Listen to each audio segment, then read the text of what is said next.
Hello बच्चों, कल हमने भारत की संघीय व्यवस्था के आधार तत्वों के बारे में पढ़ा था कि भारतीय शासन व्यवस्था में कौन कौन से संघीय तत्व हैं। संघीय शासन व्यवस्था के निर्माण के बारे में पढ़ा था। अब हम ये देखेंगे कि भारत में क्या किया गया कि संघ की मतलब जो है राज्य को ज़्यादा शक्तियाँ देने की बजाय केंद्र सरकार को या केंद्र की जो शासन व्यवस्था है उसको ज़्यादा शक्ति प्रदान की गई। ऐसा इसलिए किया गया ताकि भारत में जो एकता है ना, भारत में जो एकता है या केंद्र तत्व उसको मजबूत इसलिए बनाया गया ताकि भारत को विभाजन होने से भारत का और भारत के विभाजन को होने से रोका जा सके। अगर केंद्र सत्ता मजबूत होगी तो उससे भारत के टुकड़े होने से उसको बचाया जा सकेगा। अब ये बहुत सारे से आलोचक हैं जो भारत में इस एकात्मकता के जो लक्षण है, जो एकात्मक तत्व है, उनकी आलोचना करते हैं और उसको स्वीकार नहीं करते हैं। लेकिन फिर भी भारत में एकात्मक शासन व्यवस्था के बहुत सारे तत्व जो है विद्यमान हैं। आज हम उन्हीं के बारे में पढ़ने जा रहे हैं। तो एकात्मकता के लक्षण कौन कौन से हैं ध्यान से देखिएगा। सबसे पहला है एक संविधान। ठीक है, तो भारत में क्या है, केंद्र और राज्य की सरकारें अलग अलग हैं, दोनों को एक ही संविधान के अंदर संचालित करता है। दोनों ही सरकारें, चाहे वो केंद्र सरकार हो या फिर राज्य सरकार हो, दोनों ही सरकारें अपने जो अधिकार हैं, अपनी जो शक्तियां हैं वह संविधान से प्राप्त करती है। और वह संविधान भी कौन सा, एक ही है। दोनों के लिए अलग अलग संविधान की व्यवस्था नहीं की गई है। इसलिए ये जो तत्व है ये भारतीय शासन व्यवस्था में एकात्मकता का तत्व है। अब बात करते हैं अवशिष्ट शक्तियों की। जैसे कि मैंने कल आपको बताया था, शक्ति विभाजन के बारे में हमने पढ़ा था। शक्तियों का विभाजन, केंद्र सूची, राज्य सूची, समवर्ती सूची पढ़ा था। साथ ही मैंने आपको एक नाम बोल लिया था कि अवशिष्ट शक्तियाँ। अवशिष्ट शक्तियाँ वे हैं जिन विषयों को केंद्र सूची, राज्य सूची, समवर्ती सूची में शामिल नहीं किया गया है। जो इनके अलावा जो विषय बच जाते हैं उन सभी विषयों के कानून भी कौन बनाता है, केंद्र सरकार बनाता है। अनुच्छेद 248 के अंदर इस प्रकार का प्रावधान किया गया है कि जो भी अवशिष्ट शक्तियां हैं उसके ऊपर कानून कौन बनाएगी, केंद्र सरकार बनाएगी। तो अवशिष्ट शक्तियों का भी केंद्र के हाथों में होना यह है केंद्र सरकार को और ज्यादा मजबूत बना देता है। अब बात करते हैं संविधान संशोधन की। तो संविधान संशोधन के संबंध में भी जो अधिक शक्तियां हैं वह केंद्र सरकार को प्राप्त है बजाय राज्य सरकारों के। जैसे कि राज्य की सीमाओं का परिवर्तन वगैरह वाला हो या संविधान संशोधन की कुछ प्रक्रिया हो। एक आध प्रावधान ऐसे हैं जिसमें आधे से अधिक विधानसभाओं का समर्थन जरूरी है, लेकिन बहुत सारे प्रावधान ऐसे हैं संविधान के जिसके अंदर संशोधन सिर्फ भारतीय संसद जो है, केंद्र संसद वह स्वयं कर सकती है। कुछ विशेष प्रावधानों में ही सिर्फ राज्य की स्वीकृति आवश्यक है और ज्यादातर जो संशोधन है वह केंद्र सरकार स्वयं ही कर सकती है। तो संशोधन के विषय में, संविधान संशोधन के विषय में केंद्र सरकार को अधिक शक्तियां प्राप्त है बजाय राज्य सरकारों के।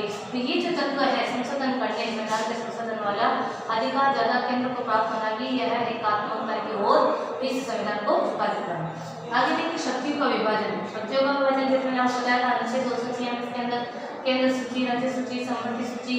तो केंद्र सूची में 93 विषय हो गए, राज्य सूची में 66 विषय हो गए और समवर्ती सूची में 47 विषय। अब इन विषयों को बंटवारा भी ऐसे किया गया है कि जो ज्यादा महत्व के विषय हैं, जो ज्यादा महत्व के विषय है जैसे रक्षा, बैंक, बोल सकते हो रक्षा, बैंक, सुरक्षा, वित्तीय सेवाएं, ये जो ज्यादा महत्व के विषय हैं इनको तो केंद्र सरकार ने अब केंद्र सूची में शामिल किया गया। केंद्र सरकार के हाथों में है ये, केंद्र सरकार उस पर कानून बनाती है और जो कम महत्व के विषय हैं उनको राज्य सूची में शामिल किया गया है। अब आपको जैसे ये भी पता है कि जो केंद्र सूची है, केंद्र सूची पे कानून केंद्र सरकार बनाती है, राज्य सूची पर राज्य सरकार बनाती है, समवर्ती सूची पर दोनों बना सकते हैं। लेकिन दोनों में विरोध हो तो केंद्र सरकार का बनाया हुआ कानून मान्य होता है। और अगर राज्य सूची पर भी ऐसा अगर माना जाए, है ना, कुछ ऐसे प्रावधान ऐसे भी हैं जो केंद्र सरकार राज्य सूची के विषय पर भी कानून बना सकती है। तो कानून बनाने के संदर्भ में देखा जाए, शक्तियों के विषय के संदर्भ में देखा जाए तो केंद्र सरकार को अधिक शक्तियाँ प्राप्त है। आगे बात करते हैं आपात शक्ति। भारतीय संविधान के अनुच्छेद 352, 356 और 360, ठीक है, 352, 356 और 360 में क्या किया गया है, आपातकालीन शक्तियों का प्रावधान किया गया है। इसमें क्या है कि 352 के तहत अगर भारत में कोई युद्ध, कार्य, आक्रमण या सशस्त्र विद्रोह की स्थिति स्थिति आ जाए किसी राज्य विशेष क्षेत्र में या पूरे भारत में, तब राष्ट्रपति चाहे तो आपातकालीन राष्ट्रीय आपात की घोषणा कर सकता है 352 के तहत, और वह उस क्षेत्र का समस्त अधिकार शासन की जो बागडोर है राष्ट्रपति के हाथों में, केंद्र सरकार के हाथों में आ जाती है। 356 में अगर राज्यपाल की सिफारिश ये करते कि किसी राज्य विशेष का क्या हो गया, संवैधानिक तंत्र विफल हो गया है, वो शासन व्यवस्था को संभाल पाने में समर्थ नहीं है, तो उस राज्य विशेष में राज्य आपात लगाया जा सकता है, तो उस राज्य विशेष की बागडोर केंद्र सरकार के हाथों में आ जाती है। 360 को देखा जाए तो वित्तीय आपात, जब वित्तीय संकट की स्थिति आ जाए भारत में, तो उस समय राष्ट्रपति वित्तीय आपात की घोषणा कर सकता है। इसमें वेतन की कटौती वगैरह जैसे प्रावधान इसमें शामिल है। भारत में 352 और 356 का बहुत बार प्रयोग हो चुका है, 360 का एक बार भी नहीं हुआ है। तो इस आपातकालीन शक्तियां भी क्या करती है, पूरी जो शासन की बागडोर है वो केंद्र के हाथों में दे देती है। तो आपातकालीन शक्तियां भी क्या करती है, शासन के स्वरूप को एकात्मक बना देती है। आगे देखिए, राज्यसभा में राज्यों का असमान प्रतिनिधित्व, जैसे कि संघीय व्यवस्था का यह एक महत्वपूर्ण लक्षण होता है कि जो राज्य द्वितीय सदन होता है, व्यवस्था का द्वितीय सदन, उसके अंदर राज्यों को समान प्रतिनिधित्व दिया जाना चाहिए। जैसे कि ऑस्ट्रेलिया अमेरिका में दिया गया है। अमेरिका में जैसे 50 राज्य है तो सीनेट में दो दो सदस्य वहाँ पर हर प्रत्येक राज्य से आता है, चाहे राज्य बड़ा हो या छोटा हो। लेकिन इसके विपरीत भारत के अंदर जनसंख्या के अनुपात के अनुसार भारत में व्यवस्था की गई है। कहीं पर राज्यसभा के सदस्य कहीं से 15 आ रहे हैं, कहीं से 10 आ रहे हैं, तो ऐसे करके राज्यसभा में सदस्य संख्या जो है असमान है। ये भी संघीय व्यवस्था की क्या है, विपरीत है। एकल नागरिकता, जैसे अमेरिका की बात करें, ऑस्ट्रेलिया की बात करें, तो वहाँ पे नागरिकता का जो प्रावधान है वह दोहरी नागरिकता का है, मतलब उस देश के नागरिक को उस राज्य विशेष से नागरिकता भी मिलती है जहाँ पे वो रहता है, साथ ही उसको उस राष्ट्र की नागरिकता मिलती है, उस देश की नागरिकता मिलती है, दोहरी नागरिकता का प्रावधान है।